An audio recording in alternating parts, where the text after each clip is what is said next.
Welcome to Stories from the Shadows. I'm Mardell,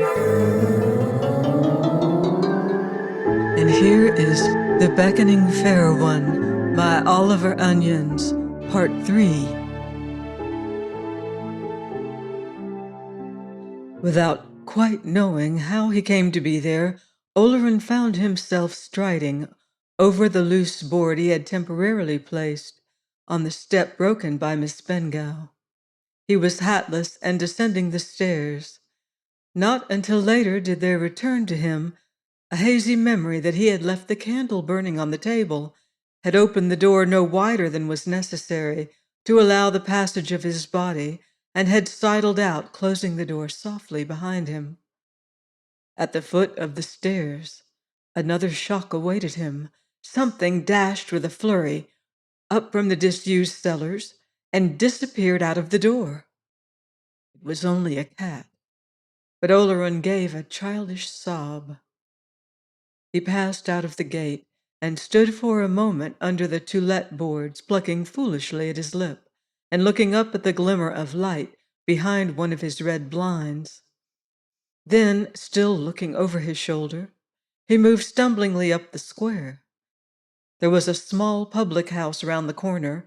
Oleron had never entered it, but he entered it now and put down a shilling that missed the counter by inches. "Brandy," he said, and then stooped to look for the shilling. He had the little sawdusted bar to himself.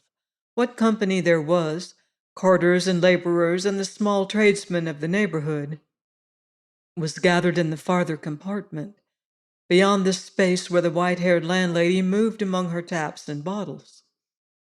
Oleron sat down on a hardwood settee with a perforated seat, drank half his brandy, and then, thinking he might as well drink it as spill it, finished it. Then he fell to wondering which of the men whose voices he heard across the public house would undertake the removal of his effects on the morrow. In the meantime, he ordered more brandy, for he did not intend to go back to that room where he had left the candle burning. Oh, no! He couldn't have faced even the entry and the staircase with the broken step. Certainly not that pith-white, fascinating room. He would go back, for the present, to his old arrangement of workroom and separate sleeping quarters. He would go to his old landlady at once, presently, when he had finished his brandy, and see if she could put him up for the night. His glass was empty now. He rose, had it refilled, and sat down again. And if anybody asked his reason for removing again, oh, he had reason enough. Reason enough. Nails that put themselves back into wood again and gashed people's hands. Steps that broke when you trod on them, and women who came into a man's place and brushed their hair in the dark, were reasons enough. He was querulous and injured about it all. He had taken the place for himself, not for invisible women to brush their hair in. That lawyer fellow in Lincoln's Inn should be told so, too, and before many hours were out. It was outrageous, letting people in for agreements like that. A cut glass partition divided the compartment where Oleron sat from the space where the white-haired landlady moved, but it stopped 7 or 8 inches above the level of the counter. There was no partition at the farther bar. Presently Oleron, raising his eyes, saw that faces were watching him through the aperture. The faces disappeared when he looked at them. He moved to a corner where he could not be seen from the other bar, but this brought him into line with the white-haired landlady. She knew him by sight, had doubtless seen him passing and repassing, and presently she made a remark on the weather. Oleron did not know what he replied, but it sufficed to call forth the further remark that the winter had been a bad one for influenza, but that the spring weather seemed to be coming at last. Even this slight contact with the commonplace steadied Oleron a little. An idle nascent wonder whether the landlady brushed her hair every night, and if so, whether it gave out those little electric cracklings, was shut down with a snap. And Oleron was better. With his next glass of brandy, he was all for going back to his flat. Not go back, indeed he would go back, They should very soon see whether he was to be turned out of his place like that. He began to wonder why he was doing the rather unusual thing he was doing at that moment, unusual for him, sitting, hatless, drinking brandy in a public house.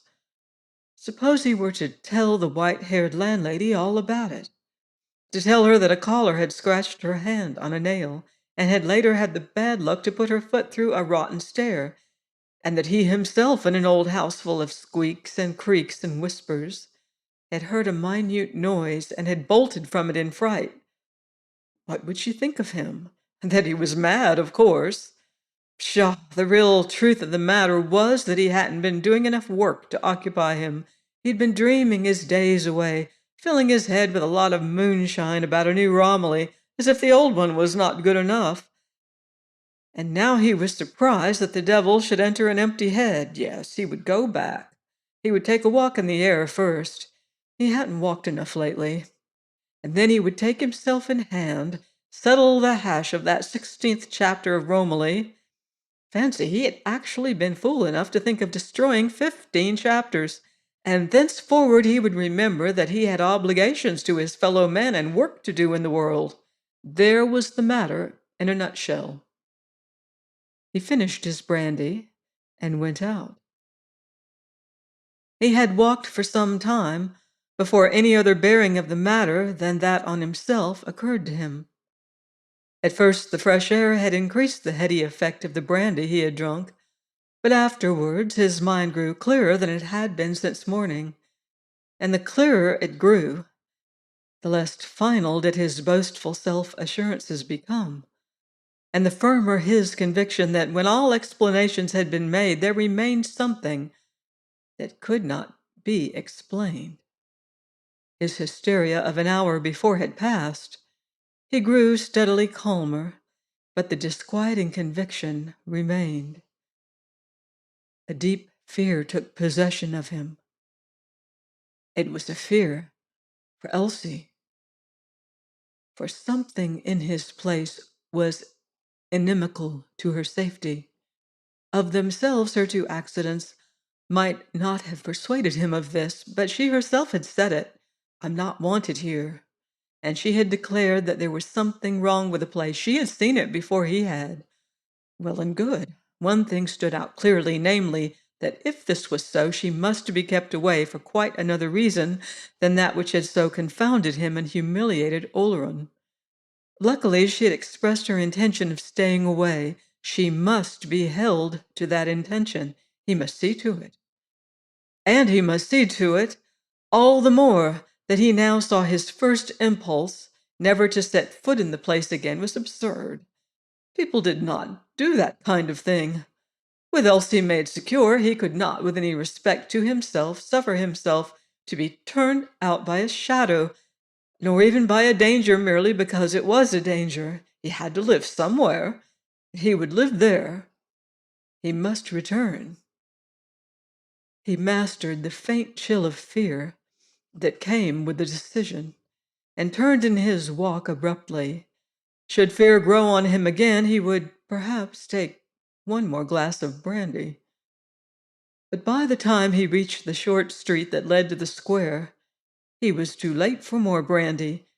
The little public house was still lighted but closed, and one or two men were standing talking on the curb. Oleron noticed that a sudden silence fell on them as he passed, and he noticed further that the long-nosed Barrett, whom he passed a little lower down, did not return his good night. He turned in at the broken gate, hesitated merely an instant in the alley, and then mounted his stairs again. Only an inch of candle remained in the Sheffield stick, and Oleron did not light another one. Deliberately, he forced himself to take it up and to make the tour of his 5 rooms before retiring. It was as he returned from the kitchen, across his little hall, that he noticed that a letter lay on the floor. He carried it into his sitting room and glanced at the envelope before opening it. It was unstamped, and had been put into the door by hand. Its handwriting was clumsy, and it ran from beginning to end without comma or period. Oleron read the first line, turned to the signature, and then finished the letter. It was from the man Barrett, and it informed Oleron that he, Barrett, would be obliged if Mr. Oleron would make other arrangements for the preparing of his breakfast and the cleaning out of his place. The sting lay in the tail, that is to say, the postscript. This consisted of a text of scripture. It embodied an allusion that could only be to Elsie Bengough. A seldom-seen frown had cut deeply into Oleron's brow. So, that was it. Very well. They would see about that on the morrow.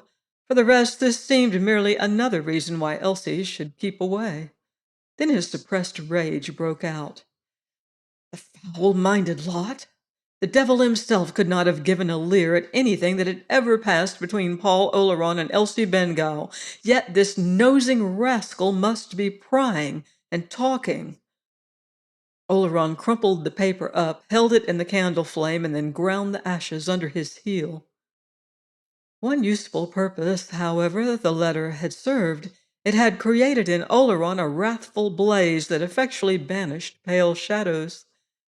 Nevertheless, one other puzzling circumstance was to close the day. As he undressed, he glanced at his bed. The coverlets bore an impression, as if somebody had lain on them. Oleron could not remember that he himself had laid down during the day. Offhand, he would have said that certainly he had not, but after all, he could not be positive. His indignation was for Elsie.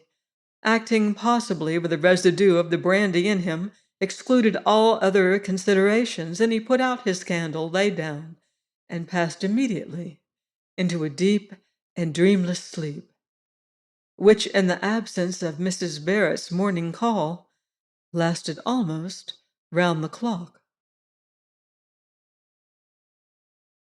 To the man who pays heed to that voice within him which warns him that twilight and danger are settling over his soul, terror is apt to appear an absolute thing, against which his heart must be safeguarded in a twink, unless there is to take place an altercation in the whole range and scale of his nature.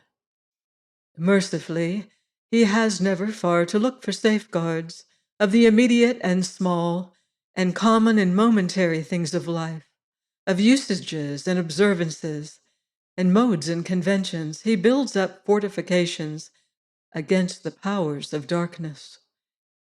He is even content that not terror only, but joy also should for working purposes be placed in the category of the absolute things, and the last treason he will commit will be that breaking down of terms and limits that strikes not at one man, but at the welfare of the souls of all. In his own person, Oleron began to commit this treason. He began to commit it by admitting the inexplicable and horrible to an increasing familiarity. He did it insensibly, unconsciously, by a neglect of the things that he now regarded it as an impertinence in Elsie Bengough to have prescribed. 2 months before, the words "a haunted house" applied to his lovely bemusing dwelling would have chilled his marrow. Now, his scale of sensation becoming depressed, he could ask, "Haunted by what?" and remain unconscious that horror, when it can be proved to be relative, by so much loses its proper quality. He was setting aside the landmarks. Mist and confusion had begun to enwrap him, and he was conscious of nothing so much as of a voracious inquisitiveness. He wanted to know. He was resolved to know. Nothing but the knowledge would satisfy him, and craftily he cast about for means whereby he might attain it. He might have spared his craft. The matter was the easiest imaginable. As in time past he had known in his writing moments when his thoughts had seemed to rise of themselves and to embody themselves in words not to be altered afterwards. So now the questions he put himself seemed to be answered even in the moment of their asking. There was exhilaration in the swift, easy processes. He had known no such joy in his own power since the days when his writing had been a daily freshness and a delight to him. It was almost as if the course he must pursue was being dictated to him. And the first thing he must do, of course, was to define the problem. He defined it in terms of mathematics. Granted that he had not the place to himself, granted that the old house had inexpressibly caught and engaged his spirit, granted that by virtue of the common denominator of the place, this unknown co-tenant stood in some relation to himself. What next? Clearly, the nature of the other numerator must be ascertained. And how? Ordinarily, this would not have seemed simple, but to Oleron it was now pellucidly clear. The key, of course, lay in his half-written novel, or rather in both Romillys, the old and the proposed new one. A little while before, Oleron would have thought himself mad to have embraced such an opinion. Now he accepted the dizzying hypothesis without a quiver.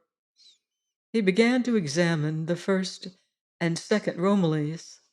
From the moment of his doing so, the thing advanced by leaps and bounds. Swiftly he reviewed the history of the Romilly of the 15 chapters. He remembered clearly now that he had found her insufficient on the very first morning on which he had sat down to work in his new place. Other instances of his aversion leaped up to confirm his obscure investigation. There had come the night when he had hardly forborne to throw the whole thing in the fire, and the next morning he had begun the planning of the new Romilly. It had been on that morning that Mrs. Barrett, overhearing him humming the brief phrase that the dripping of the tap the night before had suggested, had informed him that he was singing some air he had never in his life heard before, called the Beckoning Fair One. The Beckoning Fair One. With scarcely a pause in thought, he continued. The first Romilly having been definitely thrown over, the second had instantly fastened herself upon him, clamoring for birth in his brain. He even fancied now, looking back, that there had been something like passion, hate almost in the supplanting, and that more than once a stray thought, given to his discarded creation, had— it was astonishing how credible Oleron found the almost unthinkable idea— had offended the supplanter. Yet that a malignancy almost homicidal should be extended to his fiction's poor mortal prototype. In spite of his inuring to a scale in which the horrible was now a thing to be fingered and turned this way and that, a good God broke from Oleron. This intrusion of the first Romilly's prototype into his thought again was a factor that for the moment brought his inquiry into the nature of his problem to a termination. The mere thought of Elsie was fatal to anything abstract. For another thing, he could not yet think of that letter of Barrett's, nor of a little scene that had followed it, without mounting of color and a quick contraction of the brow. For wisely or not, he had had that argument out at once. Striding across the square on the following morning, he had bearded Barrett on his own doorstep. Coming back again a few minutes later, he had been strongly of opinion that he had only made matters worse. The man had been vagueness itself. He had not been to be either challenged or browbeaten into anything more definite than a muttered farrago in which the words, "certain things, Mrs. Barrett, respectable house, if the cap fits, proceedings that shall be nameless," had been constantly repeated. "Not that I make any charge," he concluded. "Charge?" Oleron had cried. "Well, I have my ideas of things, as I don't doubt you have yours." "Ideas? Mine?" Oleron had cried wrathfully, immediately dropping his voice as heads had appeared at windows of the square. "Look you here, my man. You've an unwholesome mind which probably you can't help, but a tongue which you can help and shall, if there is a breath of this repeated." "I'll not be talked to on my own doorstep like this by anybody," Barrett had blustered. "You shall, and I'm doing it. Don't you forget there is a God above all who has said, 'You're a low scandal-monger, and so forth, continuing badly what was already badly begun. Oleron had returned wrathfully to his own house, and thenceforward, looking out of his windows, had seen Barrett's face at odd times, lifting blinds or peering round curtains, as if he sought to put himself in possession of heaven knew what evidence, in case it should be required of him. The unfortunate occurrence made certain minor differences in Oleron's domestic arrangements. Barrett's tongue, he gathered, had already been busy. He was looked at askance by the dwellers of the square, and he judged it better, until he should be able to obtain other help, to make his purchases of provisions a little farther afield, rather than at the small shops of the immediate neighborhood. For the rest, housekeeping was no new thing to him, and he would resume his old bachelor habits. Besides, he was deep in certain rather abstruse investigations in which it was better that he should not be disturbed. He was looking out of his window one midday, rather tired, not very well, and glad that it was not very likely he would have to stir out of doors, when he saw Elsie Bengough crossing the square towards his house. The weather had broken. It was a raw and gusty day, and she had to force her way against the wind that set her ample skirts bellying about her opulent figure, and her veil spinning and streaming behind her. Oleron acted swiftly and instinctively. Seizing his hat, he sprang to the door and descended the stairs at a run. A sort of panic had seized him. She must be prevented from setting foot in the place. As he ran along the alley, he was conscious that his eyes went up to the eaves, as if something drew them. He did not know that a slate might not accidentally fall. He met her at the gate and spoke with curious volubleness. "Oh, this is really too bad, Elsie. Just as I'm urgently called away. I'm afraid it can't be helped, though, and that you'll have to think me an inhospitable beast." He poured it out just as it came into his head. She asked if he was going to town. "Yes, yes, to town," he replied. "I've got to call on Chambers. You know Chambers, don't you? No, I remember you don't. A big man you once saw me with.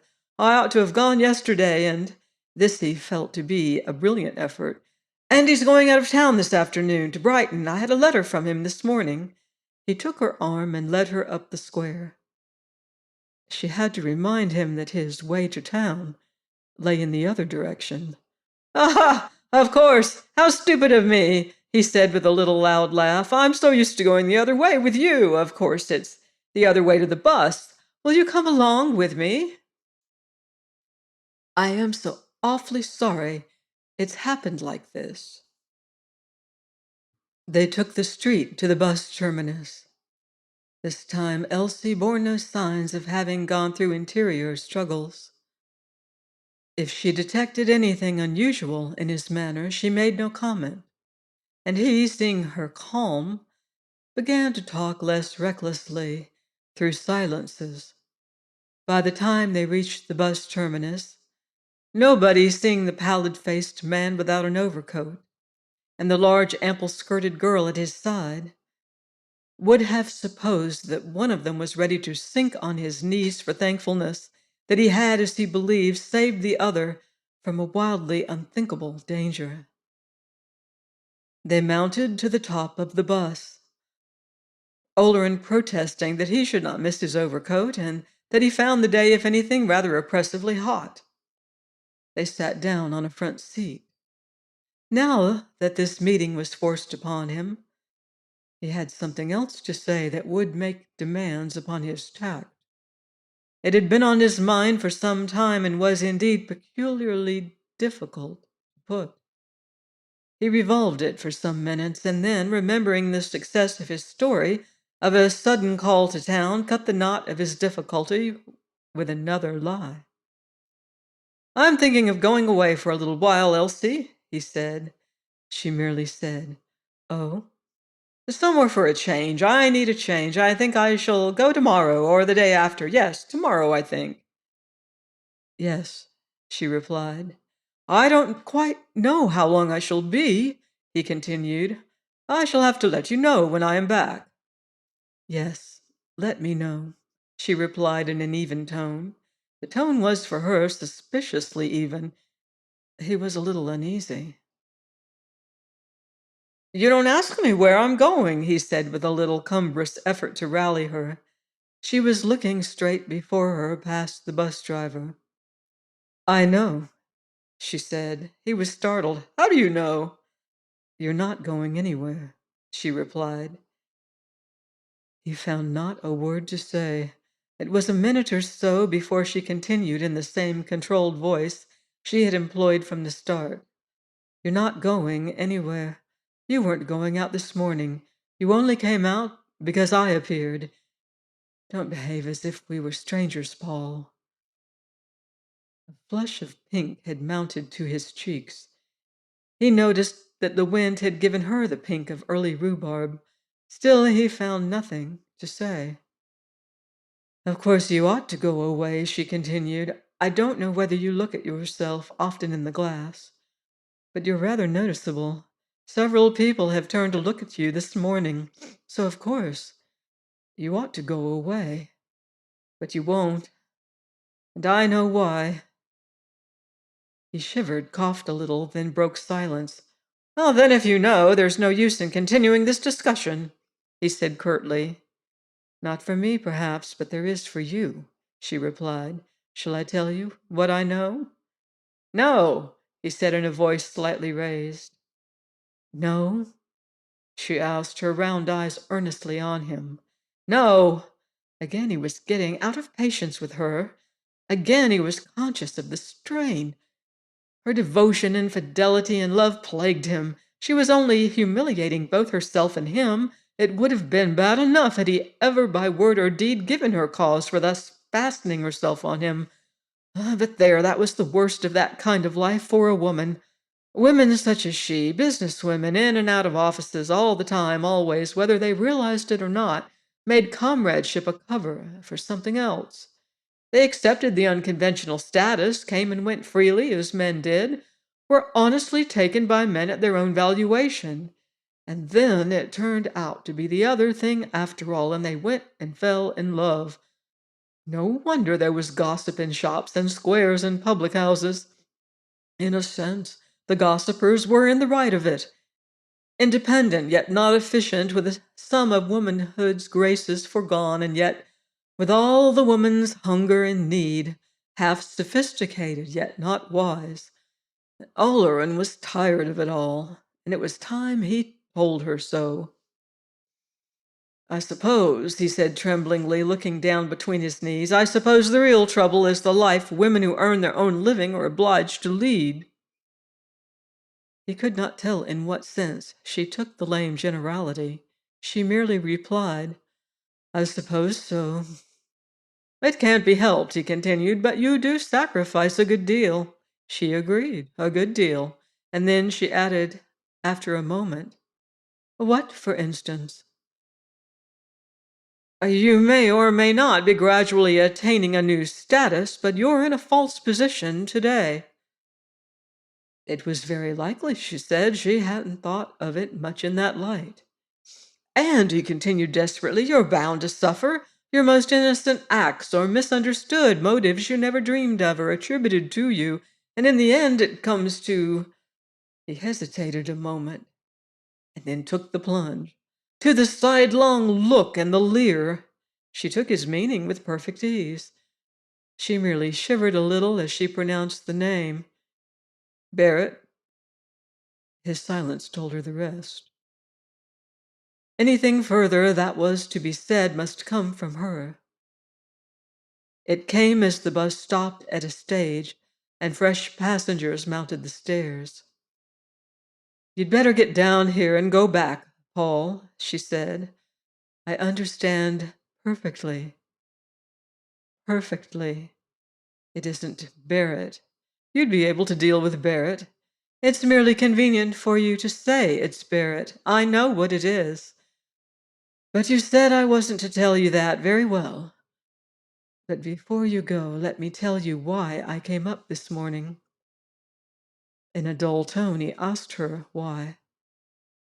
Again she looked straight before her as she replied, I came to force your hand. Things couldn't go on as they have been going, you know, and now that's all over." "All over?" he repeated stupidly. "All over. I want you now to consider yourself, as far as I'm concerned, perfectly free. I make only one reservation." He hardly had the spirit to ask her what that was. "If I merely needed you," she said, "please don't give that a thought. That's nothing. I shan't come near for that. But," she dropped her voice, "if you're in need of me, Paul, and I shall know if you are, and you will be, then I shall come no matter what cost. You understand that?" He could only groan. "So that's understood," she concluded. "And I think that's all. Now go back. I should advise you to walk back, for you're shivering. Goodbye." She gave him a cold hand, and he descended. He turned on the edge of the curb as the bus started again. For the first time in all the years he had known her, she parted from him with no smile and no wave of her long arm. He stood on the curb, plunged in misery, looking after her as long as she remained in sight. But almost instantly, with her disappearance, he felt the heaviness lift a little from his spirit. She had given him his liberty, true. There was a sense in which he had never parted with it. But now was no time for splitting hairs. He was free to act, and all was clear ahead. Swiftly the sense of lightness grew on him. It became a positive rejoicing in his liberty, and before he was halfway home, he had decided what must be done next. The vicar of the parish in which his dwelling was situated lived within 10 minutes of the square. To his house Oleron turned his steps. It was necessary that he should have all the information he could get about this old house, with the insurance marks and the sloping to let boards, and the vicar was the person most likely to be able to furnish it. This last preliminary out of the way, and ha ha ha, Oleron chuckled, things might be expected to happen. But he gained less information than he had hoped for. The house, the vicar said, was old. But there needed no vicar to tell Oleron that. It was reputed, Oleron pricked up his ears, to be haunted. But there were few old houses about which some such rumor did not circulate among the ignorant, and the deplorable lack of faith of the modern world, the vicar thought, did not tend to dissipate these superstitions. For the rest, his manner was the soothing manner of one who prefers not to make statements without knowing how they will be taken by his hearer. Oleron smiled as he perceived this. "You may leave my nerves out of the question," he said. "How long has the place been empty?" "A dozen years, I should say," the vicar replied. "And the last tenant, did you know him?" "Or her?" Oleron was conscious of a tingling of his nerves as he offered the vicar the alternative of sex. "Him," said the vicar, "a man. If I remember rightly, his name was Madley, an artist. He was a great recluse, seldom went out of the place, and—" The vicar hesitated and then broke into a little gush of candor. "And since you appear to have come for this information, and since it is better that the truth should be told than that garbled version should get about, I don't mind saying that this man Madley died there under somewhat unusual circumstances. It was ascertained at the post-mortem that there was not a particle of food in his stomach, although he was found to be not without money, and his frame was simply worn out. Suicide was spoken of, but you'll agree with me that deliberate starvation is, to say the least, an uncommon form of suicide. An open verdict was returned." "Ah," said Oleron, "and does there happen to be any comprehensive history of this parish?"